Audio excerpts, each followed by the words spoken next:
किसान एवं बागवान साथियों नमस्कार। कृषि दर्शन कार्यक्रम के आज के अंक में आप सभी का हार्दिक स्वागत है, अभिनंदन है। कृषक मित्रों, हिमाचल प्रदेश फल राज्य के रूप में जाना जाता है।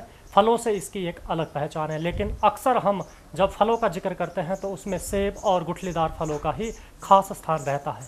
आज के कार्यक्रम में हम आपको जानकारी देंगे मेवा वर्गीय फलों के बारे में, जिसमें हम विशेष रूप से आपको जानकारी देंगे अखरोट की वैज्ञानिक खेती के बारे में। और इस विषय पर जानकारी देने के लिए आज हमारे साथ है भारतीय कृषि अनुसंधान संस्थान क्षेत्रीय कार्यालय शिमला के अध्यक्ष एवं प्रधान वैज्ञानिक डॉक्टर के प्रमाणिक और प्रधान वैज्ञानिक डॉक्टर ए शुक्ला।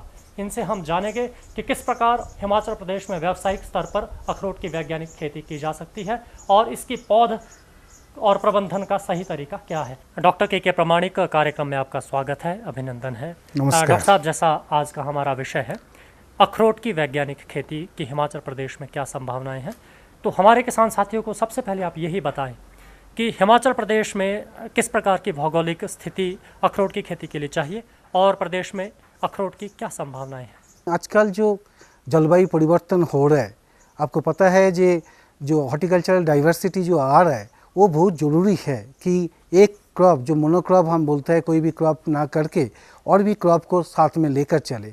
इसमें जो अखरोट का जो खेती करने का जो संभावना हिमाचल प्रदेश में है वो बहुत अच्छा है, क्योंकि देखिए हिमाचल प्रदेश ऐसे भौगोलिक स्थिति में है जो उसमें हायर ऑल्टीट्यूड, मिडिल, लो ऑल्टीट्यूड, इसी तरह डिफरेंट जगह है। तो जहाँ पर ही आपको जो बीजू वाला जो वालनट अखरोट उगा जाता है वहीं आपको साइंटिफिक वे में अच्छा वाला वो जो अखरोट उसका खेती आप कर सकते हैं। लेकिन डॉक्टर साहब, हम अक्सर देखते हैं और सुनते हैं कि अखरोट की जो खेती है ये लंबी अवधि की खेती है और एक बार इसका जो हम पौधा लगा देते हैं तो उम्र के आखिरी पड़ाव में ही हम इसका उत्पादन ले सकते हैं। तो ऐसी खेती का फ़ायदा क्या, और वर्तमान में क्या आपके संस्थान ने कोई इस प्रकार की प्रजातियां विकसित की है जिसका थोड़े अंतराल के बाद ही हमारे किसान जो है उत्पादन भी ले सके और इससे व्यावसायिक लाभ भी अर्जित कर सके। देखिए, अखरोट का जो एक जेस्टेशन पीरियड, जो वेजिटेटिव फेज इतना लंबा हो जाता है, कभी कभी तो 25-30 साल भी लग जाता है जिसको फल आने से। तो कोई उम्र में, जैसे कि कई 40 साल 50 साल उम्र में कोई पौधे लगाएंगे तो उसमें 30 साल के बाद उसका आयु हो जाएगा 70-80 साल, तो आदमी मर जाता है। तो हो सकता है यही कहावत होंगे। लेकिन हमारा जो शोध कार्य व हम सर्वे के दौरान हम देखा कि अखरोट का ऐसे एक किस्में हमको मिल गया जो कि 3 साल ग्राफ्टिंग के बाद उसका पौधे पैदावार शुरू हो जाता है। इन जनरल क्या होता है, आपको कोई भी कल्टीवास देखेंगे जो 10-12 साल तो लग ही जाता है। हिमाचल प्रदेश में अक्सर आप देखेंगे कोई भी खेतों में जी उसका जो सीडलिंग पौधे जिसको हम बोलते हैं जे सीड से जो वालनट नट से वो लोग उगाता है तो इसमें बहुत ज़्यादा टाइम लग जाता है। तो हम ये शोध कार्य में देखा जो हमको जो एक चंबा से एक ऐसे कोई पौधे मिल गया जिसको हम ग्राफ्टिंग करने के बाद देखा जो 3 साल के बाद इसको फल देना शुरू कर देते हैं। ये पौधे खाली फल नहीं दे रहा है, इसका जो क्वालिटी हम देखा जी, जैसे कि आपको मार्केट के लिए जो एक्सपोर्ट क्वालिटी वो वाला बहुत अच्छा है जी। ये ज़्यादा आपका वो नहीं है जे कागजी टाइप जो बोलते हैं वो नहीं है, लेकिन थिन सेल्ड है। मतलब 2 अखरोट को आप हाथ में लेकर आपको तोड़ पाएंगे। तो एक वो वाला है। इसका अंदर जो कलर जो हम कर्नल कलर बोलते हैं वो बहुत अट्रैक्टिव है। सबसे अच्छा है जी, ये बहुत स्वादिष्ट है। इसके अंदर जो गुणवत्ता है, हम जो इसको ऑयल कंटेंट देखा, इसके अंदर जो हम सेलिंग परसेंटेज देखा, तो इसी तरह व आपका नट कर्नल रेशियो देखा, ये बहुत अच्छा पाया गया। और सबसे अच्छा जो है, इंडिया में पहली बार हमको कोई लेटरल बियरिंग, आप अक्सर देखेंगे जो अखरोट होता है अंतिम शाखा में इसका फल लगता है, लेकिन हमारा ये जो पूसा खोर जो हमारा शोध कार्यों में हम जो मिला, तो ये अखरोट का आप देखेंगे ये अंतिम शाखा में भी लगता है, अंदर में भी, जहाँ पर लगने के बाद फिर ग्रोथ आ जाता है। तो ये लेटरल बियरिंग जो होता है ये अखरोट का और एक महत्व है जी। इसको आप हाई डेंसिटी ऑर्चर्डिंग के लिए लगा सकते हैं। नहीं तो कन्वेंशनल मेथड में अखरोट लगाने के जो डिस्टेंस है वो 10 मीटर डिस्टेंस में चला जाता है, लेकिन हमारा जो अखरोट है ये जो हाई डेंसिटी के लिए मतलब आप इसको डिस्टेंस 4.5 मीटर में के बीच में लगा सकते हैं। तो इसी तरह जो शोध कार्य चल रहा है, लोग अभी नया अखरोट का खेती में जा रहा है, तो उसके लिए हमारा ये अखरोट बहुत फ़ायदेमंद हो जाएगा। इसको जो अर्ली लेने के लिए वो भी आ जाएगा और इसको क्वालिटी का देख के, इसको मार्केटिंग भी देख के, क्योंकि ये जो अखरोट है इसका डिमांड हमारा खाली हिमाचल प्रदेश से नहीं, हम हमारा जो और भी राज्य है जहाँ पर वालनट होता है, जैसे कि उत्तराखंड से, जम्मू कश्मीर से, हमारा नॉर्थ ईस्ट से इसका बहुत डिमांड आ रहा है। तो हम तो कोशिश कर रहे हैं जिसको कैसे फार्मर्स के पास जितना जल्दी जितना ज़्यादा के तरफ से इसको पहुँच सकता है, उसके ऊपर शोध कार्य हमारे यहाँ चल रहा है। डॉक्टर प्रामाणिक, जैसा आपने अभी बताया कि अखरोट के आखिरी भाग में जो है वो फल लगता है, तो अगर अन्य फलदार पौधों के साथ हम इसका जो है कंपैरिजन करें, तुलना करें, जैसे सेब है और गुठलीदार फल है, तो इसकी जो उत्पादकता है वो कम है।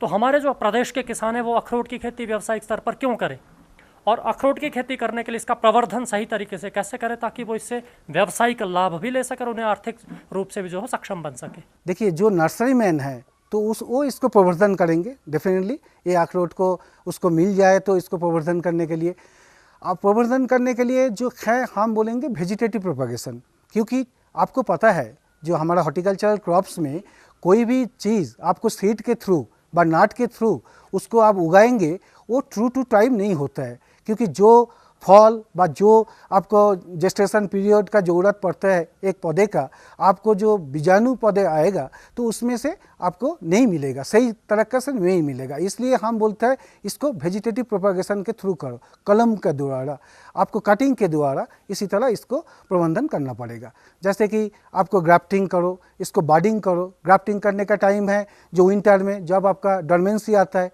बाडिंग करेंगे जब थोड़ा एक्टिव स्टेज व मॉइस्चर रहता है, जैसे कि आपको कुछ बाडिंग जैसे चिप बाडिंग करना होगा तो मई एंड में, जून फर्स्ट वीक में करें। आपको एनुलर बाडिंग करना है तो जुलाई अगस्त में करें। इसी तरह आपको डिफाइंड टाइम में जो नर्सरी मैन है उसको ध्यान रख के, क्योंकि वालनट का देखिए अभी तक इंडिया में ऐसे कोई रूट स्टॉक नहीं है, तो अभी हम क्या करते हैं जो कट्ठा टाइप जो हार्ड वालनट होता है उसको हम एज ए सीडलिंग यूज़ करके उसको as a root stock use करते हैं। आपका जो दूसरा सवाल था जो बाकी फलों से अखरोट का क्या हमारा फ़ायदेमंद होगा फार्मर्स को, देखिए अखरोट का एक चीज़ है जो इसके अंदर जो ओमेगा 3 फैटी एसिड है जो कि हार्ट पेशेंट के लिए बहुत फ़ायदेमंद होता है, डॉक्टर्स रिकमेंड करते हैं। इसलिए आजकल वालनट का जो as a nut crop, as a dry fruit बहुत डिमांड आ रहा है। एक तो वो है। सेकेंडली वालनट का देखिए ये नट क्रॉप्स है, ये पेरिसेबल नेचर नहीं है, आपको हार्वेस्ट करने के बाद 1 साल तक आप इसको रख सकते हैं, वो भी एक स्टोरिंग कैपेसिटी है। थर्डली बाकी फ्रूट जैसे कि पेरिसेबल नेचर है, आपको जितना जल्दी हो सकता है हार्वेस्ट करना है उसको फिर कोल्ड स्टोर में रखना पड़ेगा, नहीं तो ख़राब हो जाएगा। ये सब चीज़ आपको मद्देनज़र रखते हुए फिर मैं एक चीज़ बोला जो एक टर्मिनल बियारर होता है जो अंतिम शाखाएं में रखता है, एक टर्मिनल बियारर और लेटरल बियारर होता है जो कि हमारा पास जो किस्में है पूसाखोर। तो अभी खाली टर्मिनल बियारर का जो ईल्ड होंगे और टर्मिनल और लेटरल मतलब जो भी ईल्ड होंगे उसमें ईल्ड भी बढ़ जाता है। तो जो फार्मर्स लगाएंगे उसको देखो जो हाई डेंसिटी, क्योंकि पर यूनिट एरिया में नंबर ऑफ पौधे भी बढ़ जाएगा, उसको ईल्ड बढ़ जाएगा, तो इसी हिसाब से वो लोग को फ़ायदेमंद ही होंगे। और मैं पहले भी बोला जो आजकल जो क्लाइमेट चेंज हो रहा है, खाली एक क्रॉप ना लेके हॉर्टिकल्चरल डाइवर्सिटी ले आए, और भी क्रॉप ले आए, खाली वालनट नहीं है, आपको ऐसी तरह क्रॉप सिचुएशन करना पड़ेगा तो दैट आपका हार्वेस्टिंग भी धीरे धीरे डिफाइंड टाइम में हो जाता है, क्योंकि वालनट जनरली सितंबर अक्टूबर में जाके इसको राइप होता है। बाकी फ्रूट कुछ अर्ली जैसे आपकी गुठलीदार फल ये जल्दी राइप हो जाएगा, तो उसके साथ एक कंपेटेबल करके। हाँ, एक चीज़ बहुत ज़रूरी है जो वालनट लगाने के टाइम में ध्यान देना पड़ेगा, जे इसका जो फ्लावर होता है मेल और फीमेल फ्लावर ये अलग टाइम में इसका आ जाता है, एक साथ इसका फ्लावर नहीं आता है। तो इसको मेल फ्लावर को कैटकिन्स बोलते हैं, पहले मेल फ्लावर आ जाता है उसके बाद फीमेल फ्लावर होता है। तो मेल फ्लावर को थोड़ा ज़्यादा टाइम पौधे में रखने के लिए इसके अंदर जो नमीयता जो सिंचाई का थोड़ा ध्यान देना पड़ेगा फ्लावरिंग के टाइम में, सो दैट वो मेल फीमेल फ्लावर का सिंक्रोनाइजेशन हो जाए। बा डिफरेंट वैरायटी इसके साथ लगाए, खाली एक वैरायटी ना लगाए, सो दैट उसका आपस में कुछ पॉलिनेशन हो जाए। ये सब चीज़ ध्यान मद्देनज़र रखते हुए मेरे ख्याल से जो अखरोट का खेती करेंगे उसका फ़ायदामंद होंगे। आइए अब इसी श्रृंखला में बात करते हैं डॉक्टर A.K. शुक्ला जी से और जानते हैं कि अखरोट की खेती की पौध उगाने की सही विधि क्या है और इसकी खेती करने के और इसके प्रबंधन के सही तरीके क्या है। डॉक्टर साहब, हमारे कृषक मित्रों को सबसे पहले आप यही जानकारी दें कि अखरोट की खेती करने के लिए हमारे जो किसान बागवान हैं वो इसकी पौध तैयार करने और पौध को लगाने की सही विधि क्या है, ये आप बताएं। इसके कंटिन्यूएशन में मैं आपको बताना चाहूँगा कि पौधे आपके ग्रेफ्टिंग तैयार हो गए हैं तो उन पौधों को कैसे लगाएं और कब लगाएं। आप सभी जानते हैं कि शीतोष्ण कटिबंधीय पौधों की जो रोपाई का कार्य है वो ठंडी के महीने में करते हैं, अर्थात जनवरी महीने में करते हैं, क्योंकि उस समय वो पौधे सुषुप्ता अवस्था में होते हैं और उनका जो स्थापन है, उनका जो इस्टेब्लिशमेंट है वो अच्छा होता है। इसके अखरोट के केस में हमने एक विशेष ध्यान ये रखना होता है कि जो गड्ढे है, गड्ढे की खुदाई हमें 1 क्यूबिक मीटर करना चाहिए, अर्थात 1 मीटर गहरा, 1 मीटर चौड़ा और 1 मीटर लंबा। इस गहराई पे गड्ढे खोदने के उपरांत उसमें जो नीचे की मिट्टी है ऊपर पड़ी रहेगी और उस मिट्टी में आपको गोबर की खाद, नाइट्रोजन, फास्फेट और पोटास, नाइट्रोजन की 50 से 60 ग्राम, फास्फेट की 40 से 45 ग्राम और पोटास की 35 से 40 ग्राम मात्रा को 10 ग्राम गोबर की खाद के साथ मिला के इसमें डालना चाहिए। ऐसा इसलिए करते हैं कि हम सभी जानते हैं कि जैसे मनुष्य को भी पोषक तत्वों की आवश्यकता पड़ती है, उसी तरह से पौधों को भी मुख्य रूप से जो पोषक तत्व हैं नाइट्रोजन, फास्फेट, पोटास और सूक्ष्म तत्व, उनकी ज़रूरत पड़ती है। तो हमें पौधे की बढ़वार के समय में नाइट्रोजन, फास्फेट, पोटास की ज़्यादा आवश्यकता पड़ती है। इसलिए शुरू के जब फल नहीं आते हैं उस समय हमें इन 3 पोषक तत्वों का विशेष ध्यान रखना होता है। जब फल आने लगते हैं तो सूक्ष्म पोषक तत्वों का भी ज़रूरत पड़ती है। इससे पहले मैं किसान भाइयों को ये ज़रूर बताना चाहूँगा कि मिट्टी की जांच ज़रूर कराएं। जिस क्षेत्र में आपको बाग लगाना है अखरोट के, वहाँ की मिट्टी की जांच कराएं। मिट्टी की जांच करने के लिए विशेष ध्यान रखें कि मिट्टी की सॉइल की सैंपलिंग कैसे करें। सैंपल हम जब भी बगीचे से लें, जैसे मान लीजिए आपका बगीचा 100 पेड़ का है, बगीचा जहाँ 100 पौधे लगने हैं, तो वहाँ से कम 4-5 जगह से आप रैंडम सैंपल उठाएं और शुरू 0 से 15 सेंटीमीटर का एक सैंपल और 15 से 30 सेंटीमीटर का दूसरा सैंपल उठाएं और सैंपल इतना कंपोजिट और इतना रिप्रेजेंटेटिव हो कि उस 100 बाग का 100 पौधे का जो बगीचा है उसको वो रिप्रेजेंट करे।